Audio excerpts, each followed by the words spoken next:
Fatimah Sorrow Episode 3. They ran into the building and began to search every room in the building. "Fatima!" Jubril called out frantically. In the dimly lit hallway of the school building, Jubril and Memuna's footsteps echoed as they raced through the corridors, their urgent search for Fatima driving them forward. The harsh fluorescent lights flickered overhead, casting eerie shadows that danced across the walls. As they burst into each room, the air was heavy with anticipation and fear.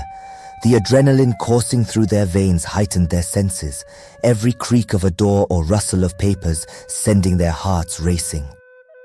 Suddenly a groan pierced the tense silence, sending a shiver down their spines. They froze, listening intently, hoping beyond hope that it was Fatima. The groan came again, louder this time, carrying with it a plea for help that sent chills down their spines. Without hesitation, Jubril and Memuna sprinted towards the source of the sound, their feet pounding against the cold, hard floor. Their breath came in ragged gasps as they rounded the corner, their eyes widening in horror at the sight before them. There, sprawled on the rough ground, lay Fatima, her fragile form curled up in a ball, clad only in her underwear. Blood stained her lips and nose, bruises marring her skin, and her face swollen from the brutality of the attack. Memuna's cry of anguish echoed through the empty hallway as she knelt beside her best friend, her hands trembling as she reached out to comfort her.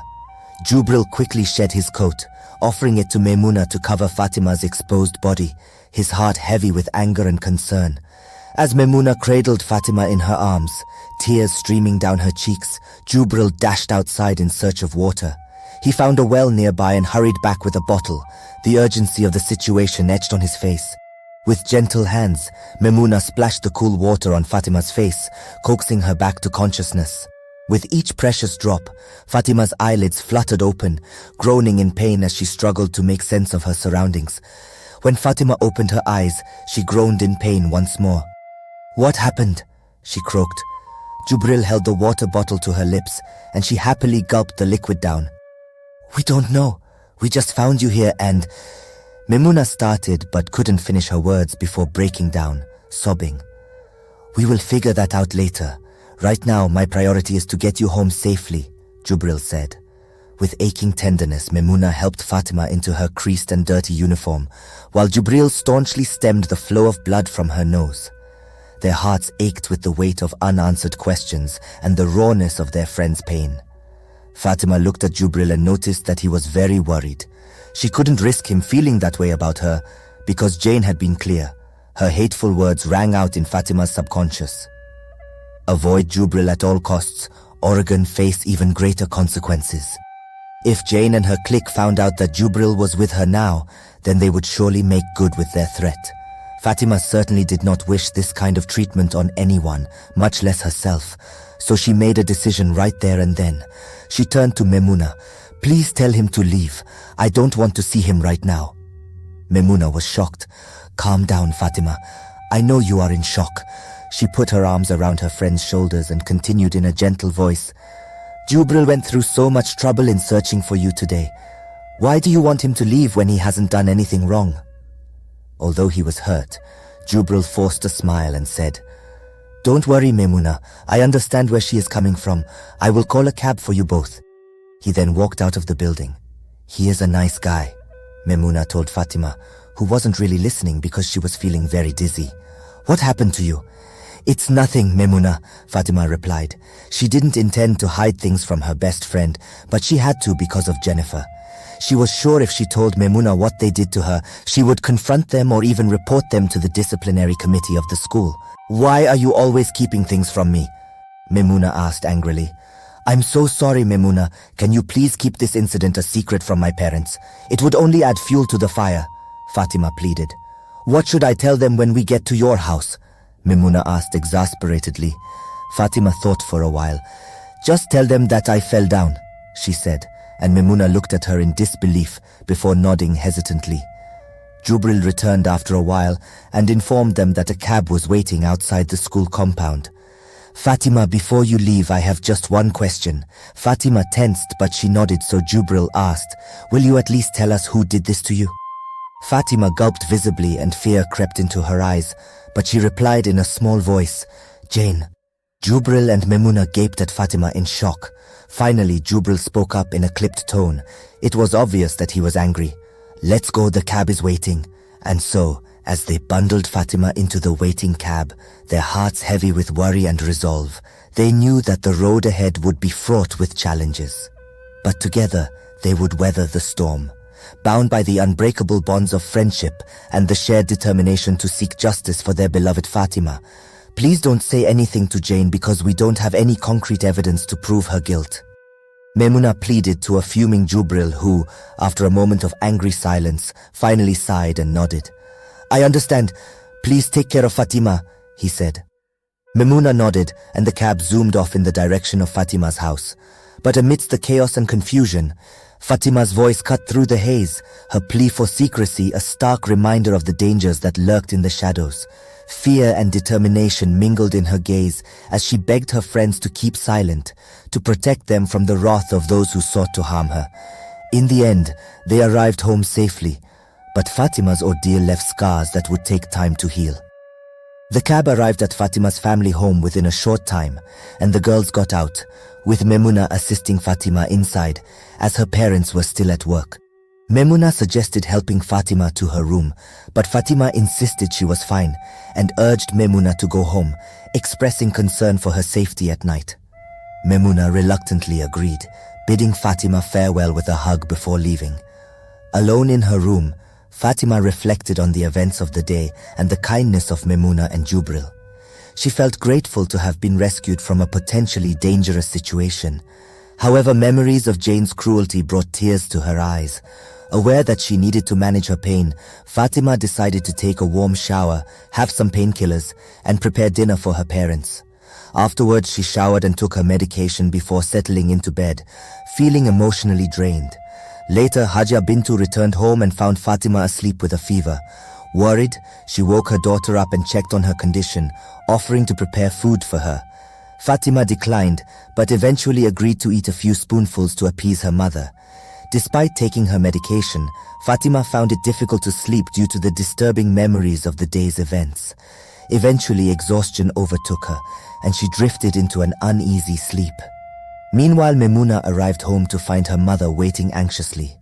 Concerned for her daughter's safety, her mother scolded her for being late, fearing she might have fallen into bad company.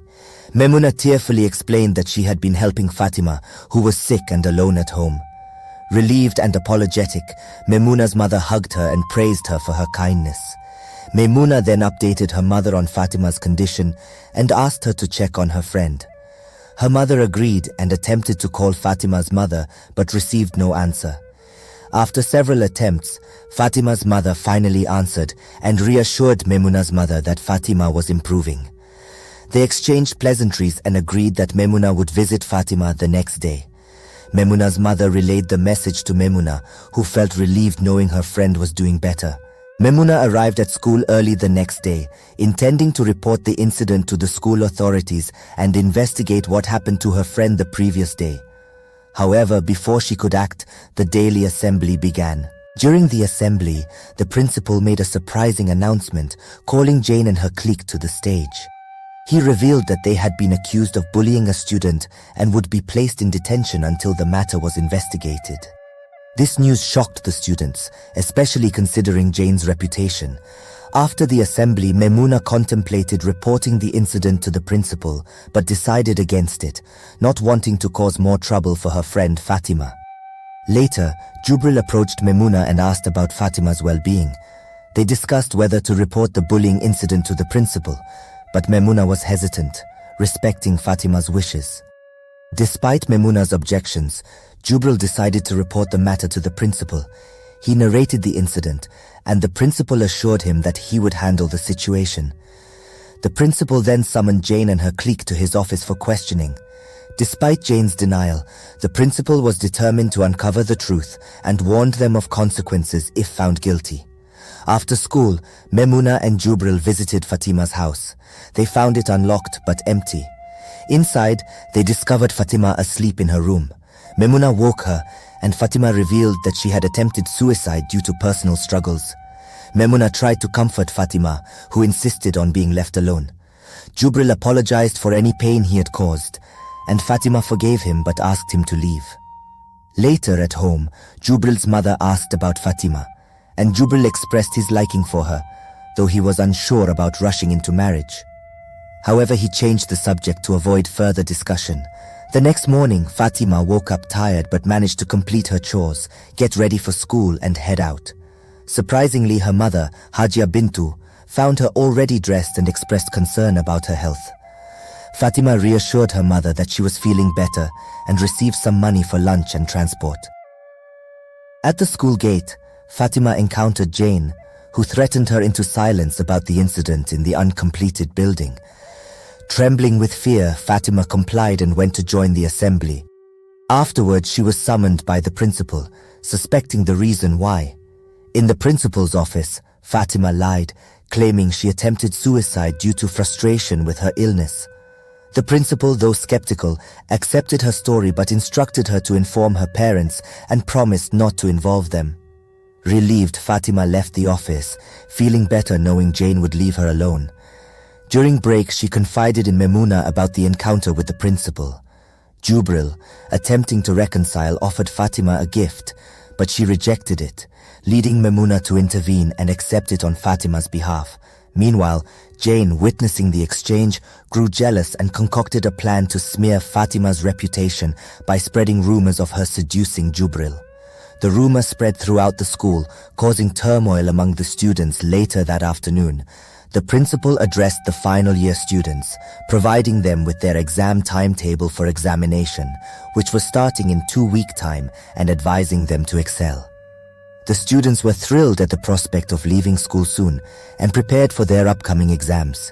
Jubril, chatting with his friends, expressed his excitement and shared notes with them before heading to revision classes.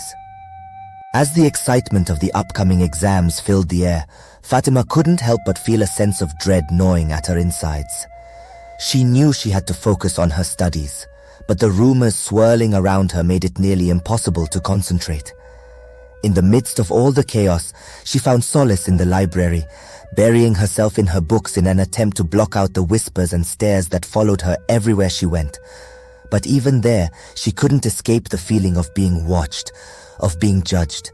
Meanwhile, Jane revealed in the chaos she had caused, her smirk growing wider with each passing day. She took pleasure in seeing Fatima squirm, knowing that she held the power to destroy her reputation with just a few whispered words. But as the days passed and the exams drew nearer, Fatima's determination to succeed only grew stronger. She refused to let Jane's malicious gossip dictate her future, channeling all her energy into her studies instead. However, just when it seemed like things couldn't get any worse, a new threat emerged. Rumors began to circulate that the upcoming exams had been leaked, sending shockwaves through the student body. The principal, alarmed by the allegations, launched an investigation to uncover the source of the leak. Suspicion fell on several students, including Fatima and Jubril, whose close association with her made him a prime suspect. As tensions reached a boiling point, Fatima found herself caught in the crossfire once again. With her future hanging in the balance, she knew that she had to clear her name before it was too late. But as she delved deeper into the mystery, she soon realized that the truth was far more sinister than she could have ever imagined. And with time running out, she knew that she would have to risk everything to uncover the dark secrets lurking beneath the surface of her seemingly ordinary school. Determined to clear her name and unravel the mystery of the leaked exams, Fatima embarked on a covert investigation, enlisting the help of her closest friends, Memuna and Jubril. Together they pored over clues, piecing together fragments of information in a race against time. Their quest led them down a twisted path of deceit and betrayal, uncovering a web of corruption that reached far beyond the walls of their school. Along the way, they encountered unexpected allies and formidable adversaries, each with their own hidden agendas. As they delved deeper into the heart of the conspiracy, Fatima and her friends found themselves drawn into a dangerous game of cat and mouse, where one wrong move could cost them everything. But despite the risks, they pressed on, fueled by their determination to expose the truth and bring those responsible to justice. Along the way, they discovered shocking revelations that shook them to their core, forcing them to question everything they thought they knew. As the tension reached its breaking point, Fatima and her friends found themselves faced with an impossible choice: to continue their pursuit of justice or to turn back and protect themselves from the forces arrayed against them. But with the fate of their future hanging in the balance, they knew that there could be no turning back. For in the end, only by facing their fears and confronting the darkness within could they hope to emerge victorious. And so, with courage and determination, they forged ahead, ready to confront whatever dangers lay ahead in their quest for truth and redemption. The story continues. Watch out for episode 4.